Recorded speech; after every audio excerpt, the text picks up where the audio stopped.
investigation. Headlines were made by the FBI just a few weeks ago when they thwarted an attempted terror attack on the New York Federal Reserve. Tonight, Ben's investigating the part of these FBI stings that you haven't heard about, how the arrests are actually made, and whether we are really safer as a result. This is a reality check you won't see anywhere else. The arrest of a Bangladeshi man accused of plotting to blow up the Federal Reserve Bank in New York was a picture-perfect example of how undercover operations can thwart potential terrorist attacks.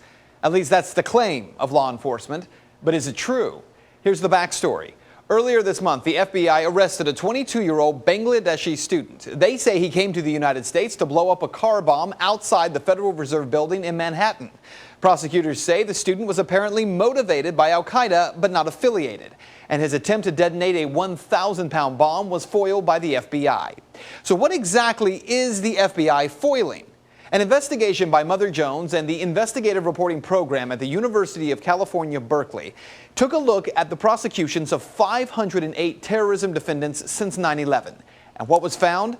Nearly half of the prosecutions involved the use of informants who were paid as much as $100,000 per assignment or who were working off criminal or immigration violations. FBI sting operations resulted in prosecutions against 158 defendants. But of that total, 49 defendants participated in plots that were led by, yes, led by an FBI operative instigating terrorist action. So the question is, in many of these cases, including this latest one outside the Federal Reserve Bank, are the FBI preventing terror attacks or creating terror plots in order to stop them? Take the case of 6 terrorists arrested for trying to blow up a Cleveland bridge last year. The group were self-proclaimed anarchists, part of Occupy Cleveland. They wanted to blow up a bridge in the Cuyahoga Valley National Park, and the FBI led a sting to bring them down. But in court, it was revealed that the anarchist who convinced the group to blow up a big bridge, led them to an arms merchant, drove the team to the bomb site with a dud bomb, was an FBI informant. And there are multiple other cases as well. The 2004 sting involving a 24-year-old Pakistani immigrant. He was sentenced to 30 years in prison for plotting to bomb a subway station in New York City. Turns out the man who recruited him, also an FBI informant.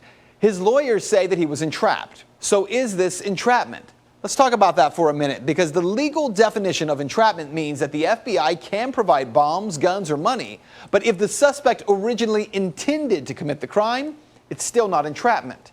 Interestingly, though, in the case of that subway bomber, every meeting was recorded between him and the informant except for the first one.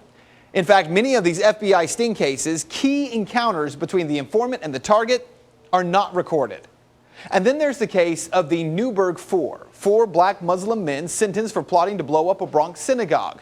Well, they were offered up to $250,000 by a government informant. So what all of this means for you is that the FBI may be making all of us safer by picking up these lone wolf terrorists, and they say they are. But in the case of the Newburgh Four, well, the judge in that case, even after giving 3 of the 4 defendants 25 years in prison, was very clear, stating, quote, "Nothing any of these men did was the product of any independent motivation on their parts."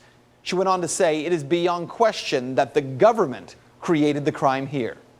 And that is Reality Check.